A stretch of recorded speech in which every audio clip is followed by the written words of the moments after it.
Você que acompanha os vídeos aqui do meu canal sabe muito bem que eu falo muito sobre as famílias linguísticas, em específico as línguas indo-europeias, como por exemplo as germânicas, as latinas, as eslavas e o último vídeo foram as celtas.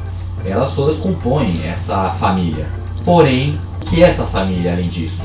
Qual é a essência dela e o porquê delas existirem?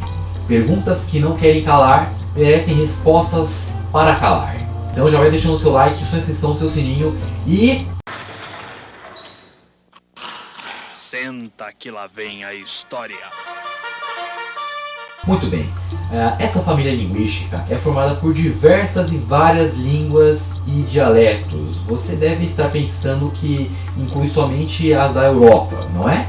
Ledo engano, meu amigo. Acontece que também inclui as principais línguas do Irã e do norte da Índia, além dos idiomas predominantes historicamente na Anatólia e na Ásia Central. O que deu origem a essa grande família foram as línguas proto-indo-europeias, praticamente suas ancestrais, porém não há evidências diretas do PIE, que é a sigla, porque ele nunca foi escrito.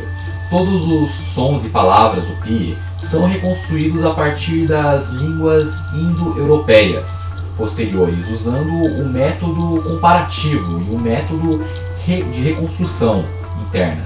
As indo-europeias existem desde a Era do Bronze, bem muito antigo, na forma do grego micênico e das línguas anatólias, e a família tem considerável significância no campo da linguística histórica, e na medida em que possui a mais longa história registrada depois da família afro-asiática.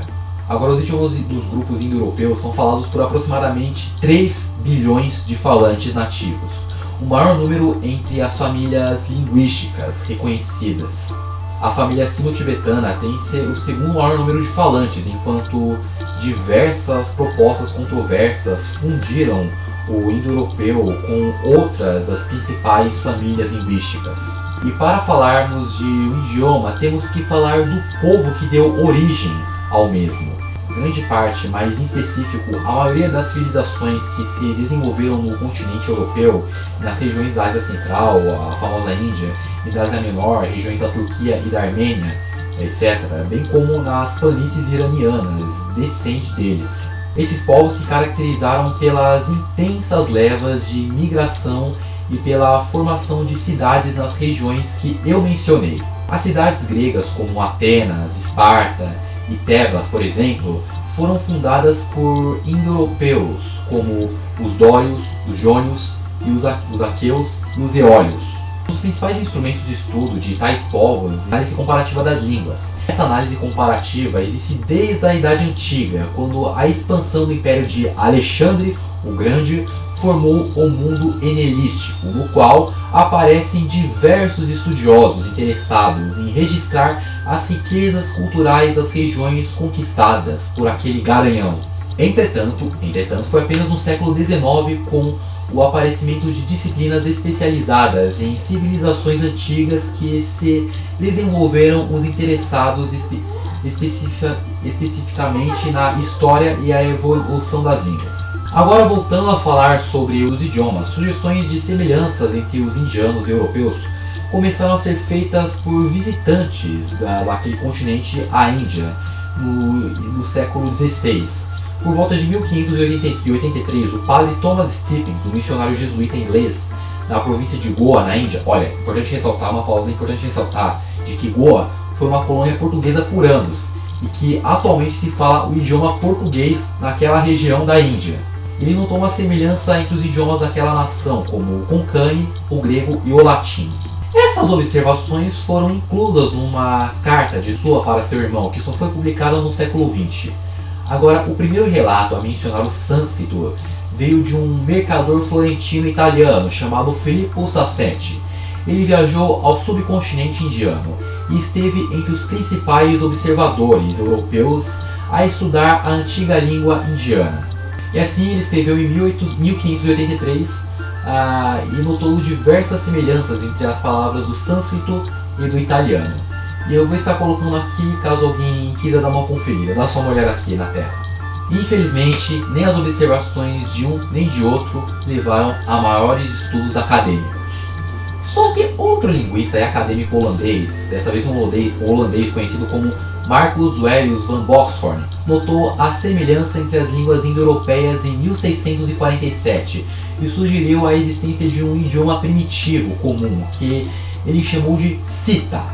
Van Boxhorn incluiu em sua hipótese o próprio holandês, o grego, o latim, e o persa e o alemão, adicionando posteriormente as línguas eslavas, celtas e bálticas. Porém, novamente, infelizmente, suas teorias não se tornaram difusas e tampouco estimularam novos estudos. Até que chegou um padre francês jesuíta indianista e missionário no sul da Índia.